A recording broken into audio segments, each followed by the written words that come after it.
everybody. This is Terry with your Gemini New Moon Astrology reading for June 4th. Is that right? June 6th? Anyways, I'm out here in the Caldera Forest and we're hiking all around, and I am just soaking up this pine scent. I wish this was smell-o-vision because there's this incredible pine tree scent, and I just send you all these nature healing vibes on this new moon. And this will be our most fertile new moon of all of 2024 for creating something new. Something new wants to be birthed on this new moon, and whether you're trying to actually get pregnant or you're just trying to create something new, or you're writing a book, or you have some kind of creative project, this Gemini new moon really supports fertility, creativity, and just birthing some creative venture into being. And are you feeling the huge energetic shift we've just gone through as I'm recording this, going from that earthy Taurus grounded energy into this very airy, uplifting Gemini vibe that is really such a different energy, as so many planets have now entered Gemini. Let's do the count. This new moon, we're going to have the sun and the moon and Venus conjunct in Gemini, along with Jupiter, who just entered Gemini, and Mercury. Mercury in Gemini is a beautiful thing. Mercury in Gemini. Too bad we can't do our taxes now, because Mercury in Gemini really gives you that clarity of thought to write it all down and make it happen, to get all your numbers lined up, to do your accounting. This is a great time to look into your business, do that profit loss, and really figure out your whole life. Make plans, write your goals. There's these beautiful purple butterflies. I don't know if they'll come into frame, but I'm surrounded by these incredible, cute little purple butterflies. And I'm just curious, who are my Gemini friends here? If you are a Gemini and it's your solar return, leave it in the comments and I'll send you some birthday distance Reiki on this new moon. And I have a lot of Gemini friends, but I don't always understand my Gemini friends, to be honest, because as a Scorpio, I like to look at life like a chess game, and I'm always playing chess with people. Like, I'll move my chess piece there, they'll move their chess piece there, and I like to strategize my interactions with people. And my Gemini friends are always surprising me with their different directions and their out of the blue chess moves. And it reminds me of when you're walking your dog and you're going along on a path, and then your dog sees squirrel and they just go the other way. And that's the kind of energy we can have right now. It can be very distracting, very overwhelming. There's a lot of information coming at us right now with this Gemini new moon, and it's so distracting. We think one thing, but then something comes along and changes our mind, and we think this, and we're going over here, but now we're going over there, and squirrel. Let me know if that happens to you during Gemini season. So I'm going to really try to hyper focus on this reading and not get caught by the squirrels. And I have just so many new subscribers here that I just wanted to take a moment and introduce myself and say thank you so much for joining my channel, and I really appreciate you. It really helps me to grow. And my name is Terry, and I am a Reiki master teacher and healer, and I've been doing healing work. I am a licensed massage therapist. I've been doing healings for 24 years. I've been studying astrology since I was in my diapers. I started with Linda Goodman's sun signs, and if you really want to learn more about the signs, I still to this day recommend Linda Goodman sun signs and Linda Goodman love signs. She is an incredible writer from the 70s, and she wrote the Bible on the different astrology signs. And I also do energy clearings, pendulum energy clearings, and distance space clearings.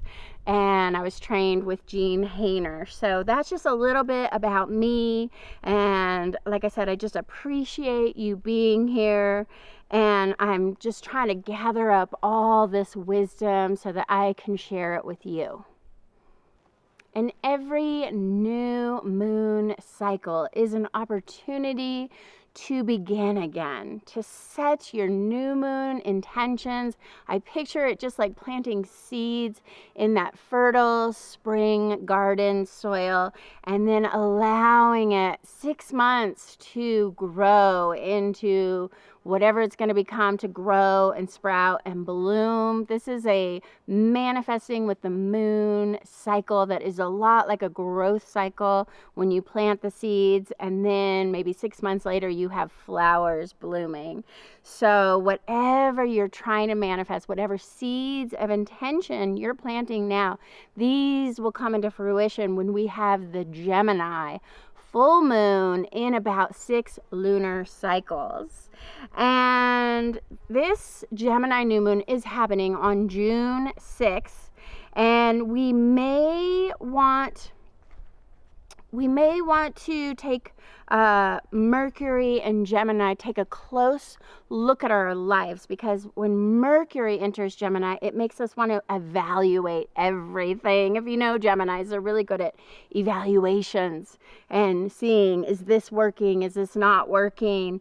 And Geminis love to grow and do self-help and heal themselves. And this is a time to really get rid of any bad habits that you may have, or anything that is keeping you small, anything that is holding you back. This is a time to overcome it. And when I met you last time on the Sagittarius full moon, we were talking about that Sun conjunct Jupiter, that luckiest transit of the year.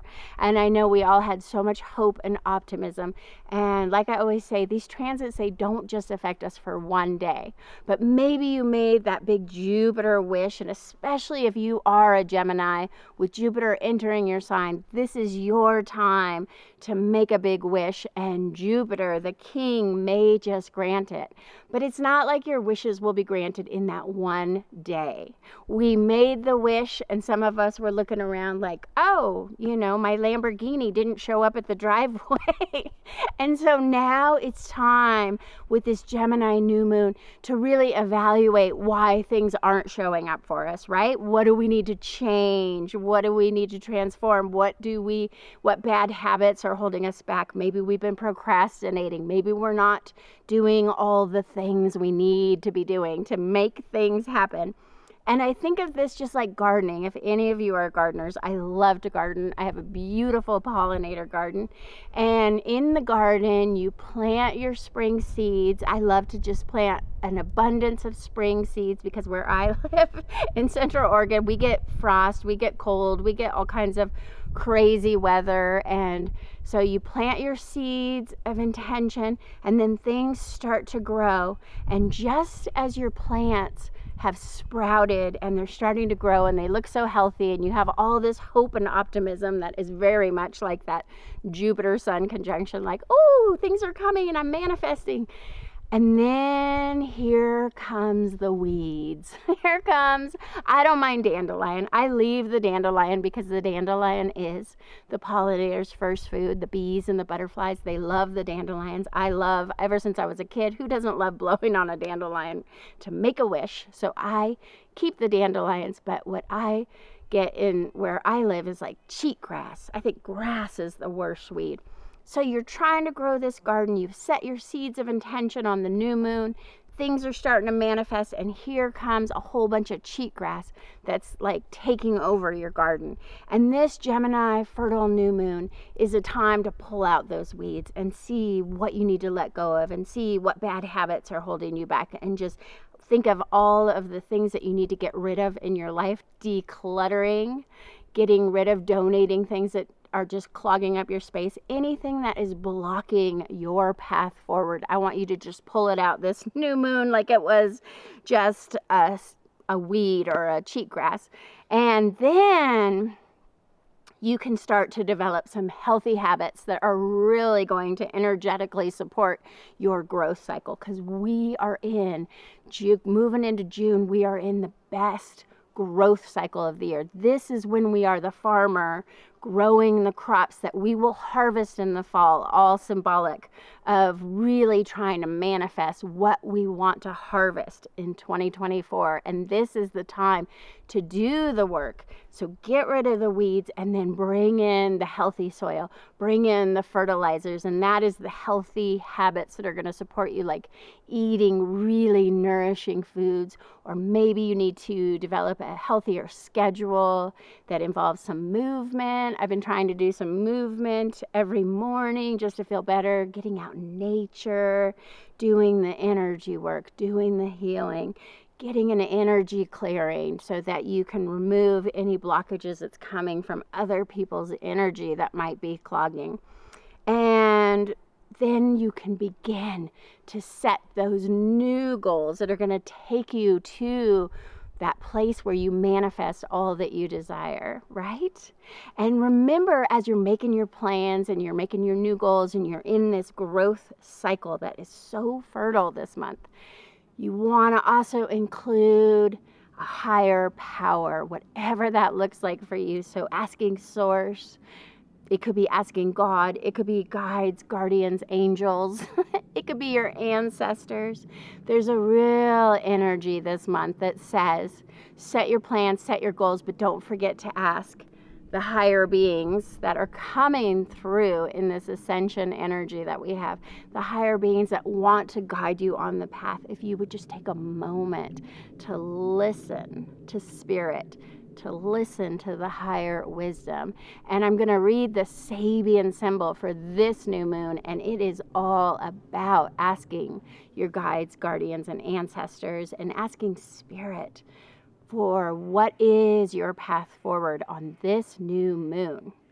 So use this energy to really create something new. And if you're trying to get pregnant, this is the moon you should really be trying to go for it, because something new wants to come through. Something new wants to be born of this energy with that Sun, Moon, and Venus conjunction. It's very fertile energy.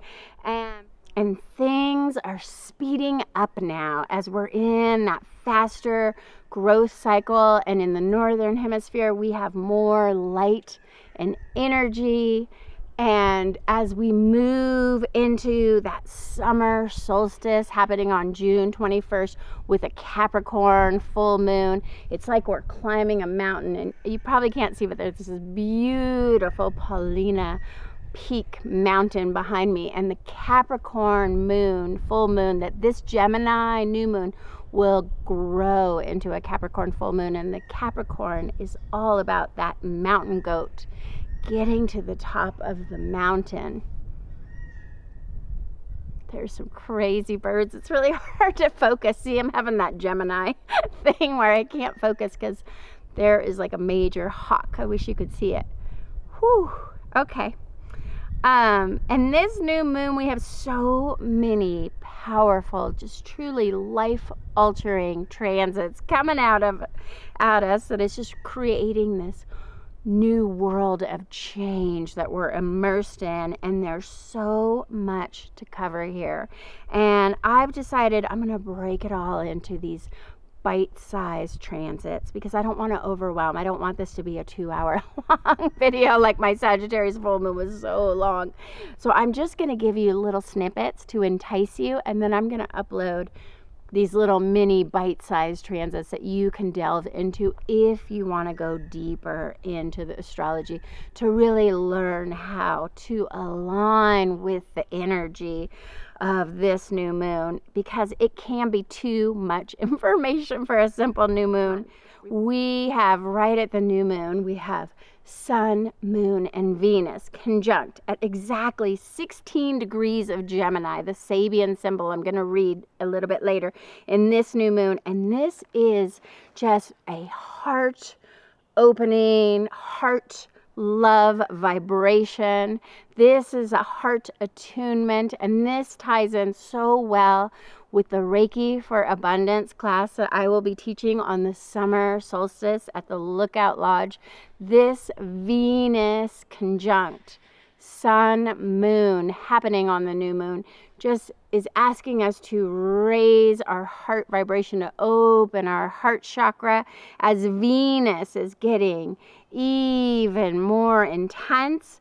And we may be feeling all the feels, because when you have the sun and the moon both lighting up Venus, this can be almost a little bit debilitating for Venus. It's like almost too much for Venus, even as her divine feminine energy has been rising all year.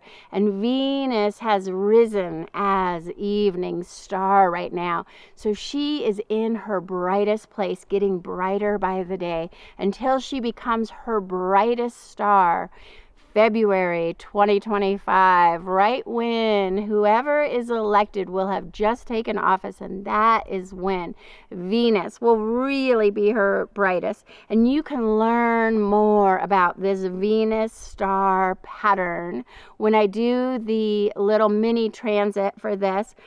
I'm going to tell you about the Venus star pattern that Venus has been doing all year as that divine feminine energy is rising, and what that means for our election.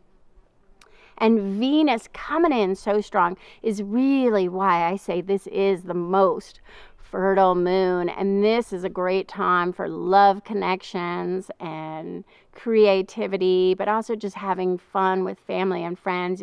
If you were going to schedule a party, a barbecue, or a gathering, I would say this new moon is a wonderful energy with that Venus conjunction that just wants to have fun and be in love this month.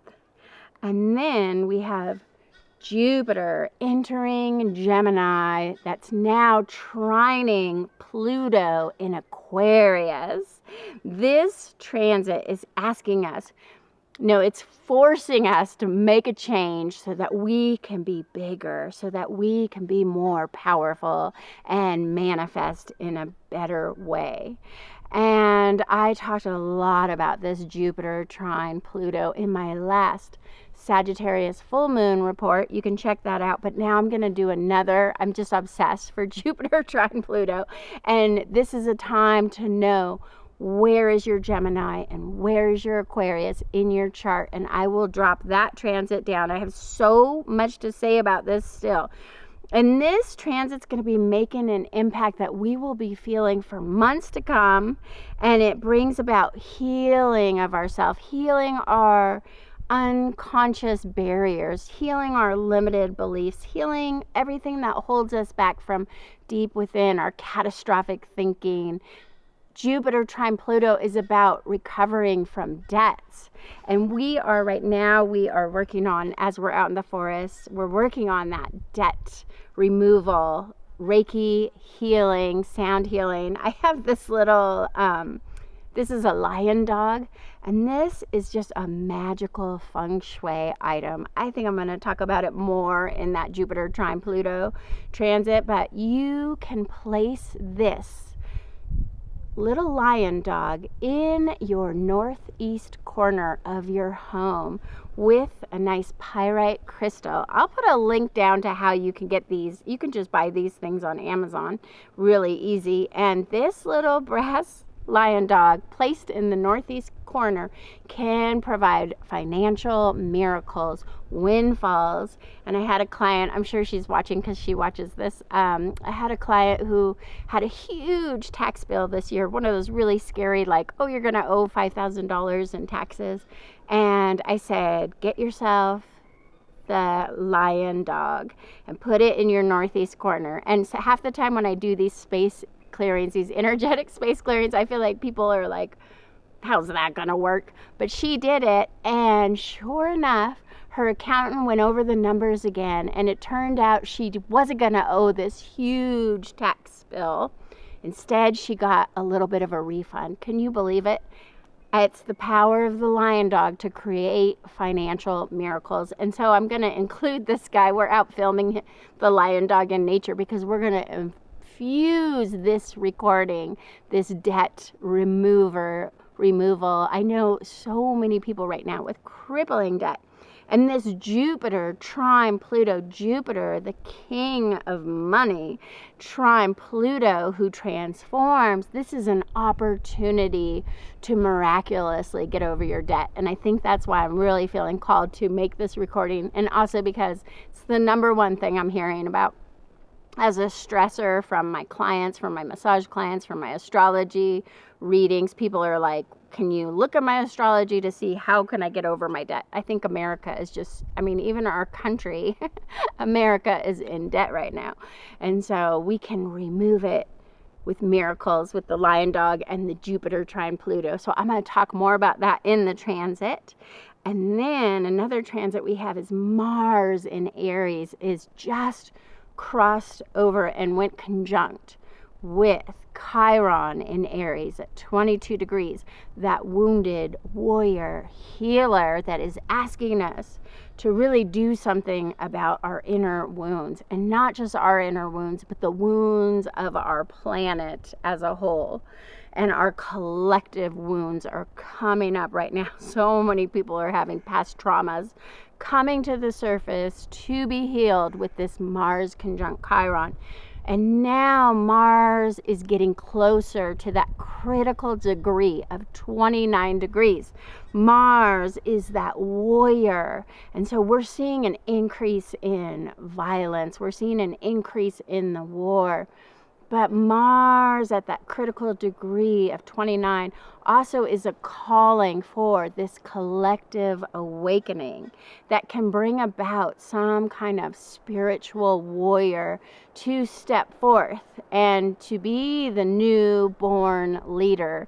And so it is really an exciting time. I think we will see more women coming into leadership when you have Venus so exalted right now and so shining so bright as the evening star and getting more and more powerful, and Venus combined with Mars at that critical degree of Aries 29 degrees is calling for somebody to step up into power and lead us forward collectively in this awakening. So that will be interesting to see if somebody can come forth to calm these wars and to promote peace. 9 degrees.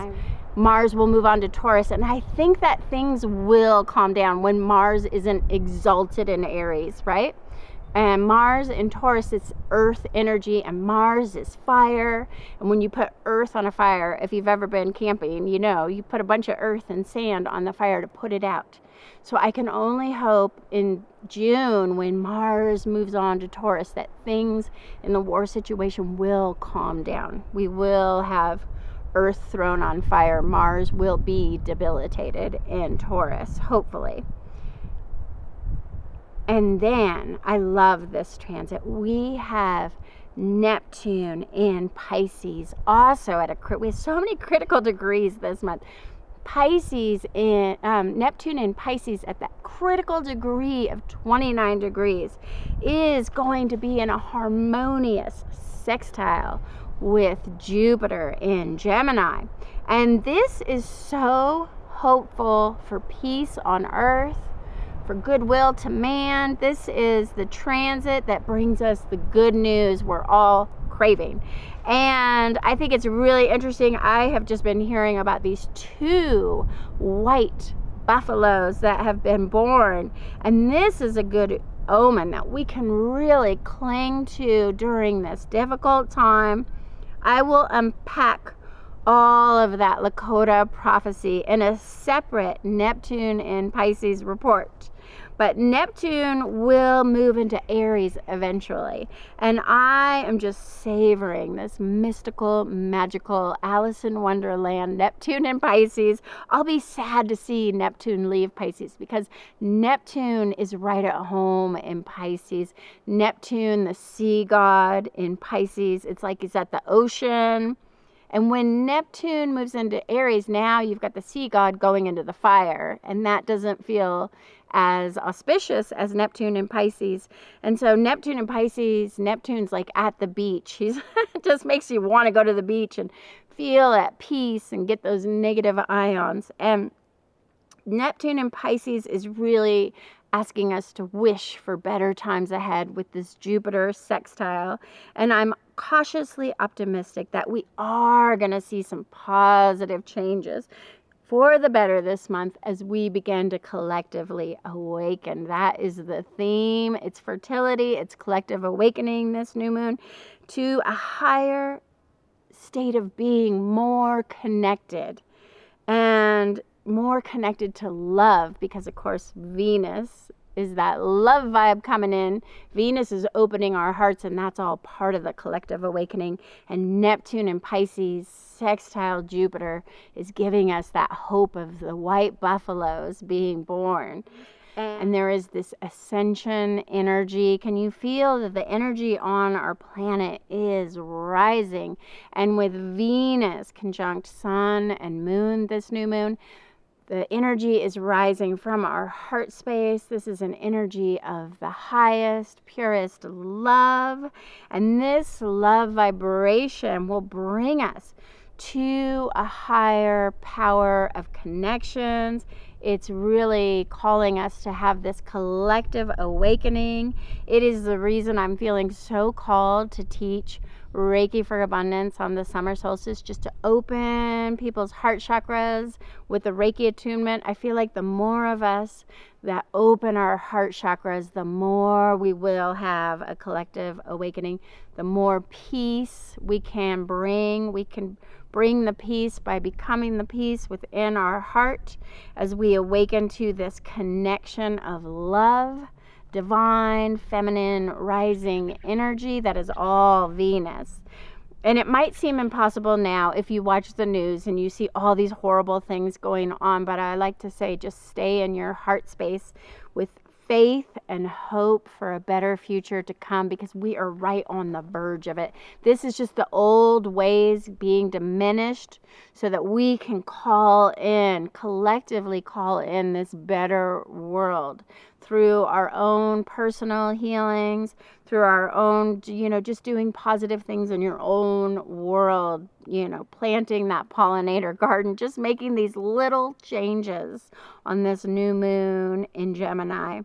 And try not to get caught up in the fear or the negativity or the news. Turn off the news. And if you feel powerless to make a change this new moon, go out into nature.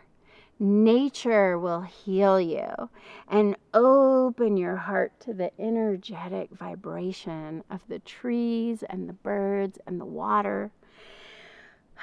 And just breathe it in and do some earthing and connect to the nature spirits as this Sabian symbol is telling us. And I'm going to read the Sabian symbol now. I might just put some beautiful B-roll of nature over this, because the Sabian symbol at 16 degrees of Gemini says that nature spirits seen at work in the light of sunset.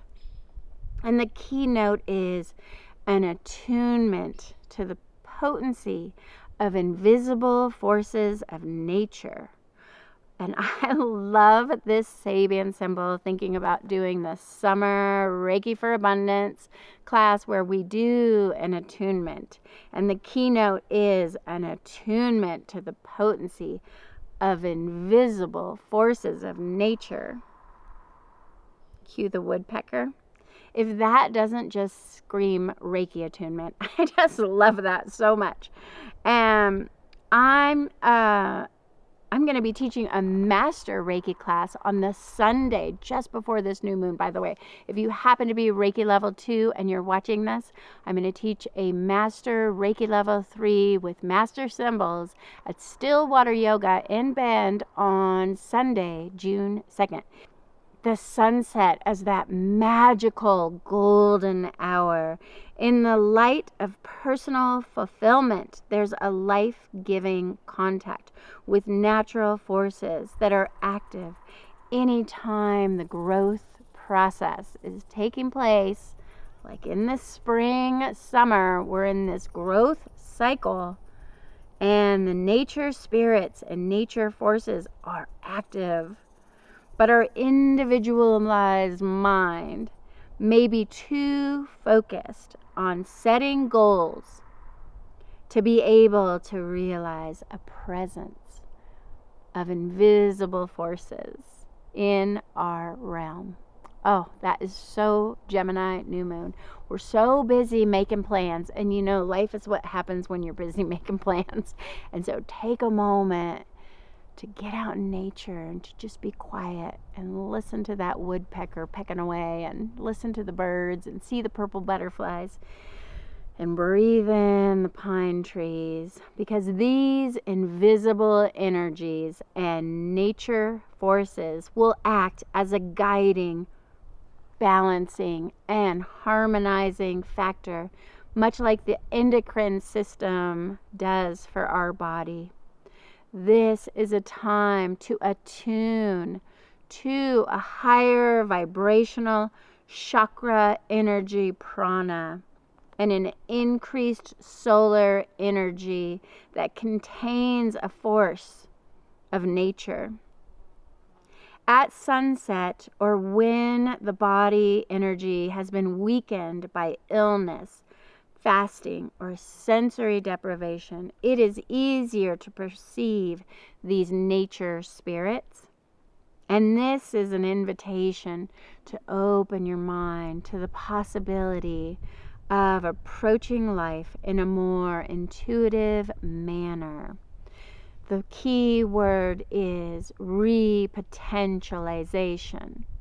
Repotentialization is becoming like a little child full of wonder. And I love this so much. Whenever I'm teaching about intuition to my Reiki students, I always say, get in your childlike mind, playing in the sandbox, right? And remember how in touch we were with nature spirits, spirit guides, and maybe we even had imaginary friends. Raise your hand, leave a comment if you had an imaginary friend when you were a child. Or maybe you saw guides or guardians, or you just saw nature spirits, or you felt this energy that was coming from somewhere else. I absolutely had a beautiful imaginary friend I saw all the time when I was about 5 years old, and I even named her Jana, and she was this really tall, Celtic-looking angel with flowing red hair and bright green eyes, very Gaelic Irish, and I have Irish descent, so maybe it's somebody from my Irish ancestry. Maybe it is an ancestor, but she was really tall. I remember she would lean down to talk to me, and I would have to look up. And one time when I was having my Akashic records read by a psychic in Seattle, she was so powerful, and right when I walked in the door, she looked up and she said, "My God, your guardian angel is as tall as trees." And I thought, oh, I definitely believe anything this woman is telling me now, because she saw my imaginary friends. So are they imaginary? I don't know. But my mom was very supportive, and I think we all should support our children in their imaginary friends, because my mom would set a place at the dinner table for my imaginary friend Jana, and boy, did my brothers tease the heck out of me over that one, but it's really cute. So I hope that when you're making your big plans this Gemini new moon, that you also make room for the guides, guardians, and wisdom of the nature spirits and that invisible pranic energy. Make sure that you're going out into nature and you're tapping in, listening to the winds to hear what spirit is telling you. And I will definitely see you next time, and I'll drop some more transits. I'll go into a deeper understanding of all the transits that I just talked about. So stay tuned for those. Be sure to like and subscribe and hit that bell notification so you stay tuned for those. I'll see you next time on the full moon summer solstice report.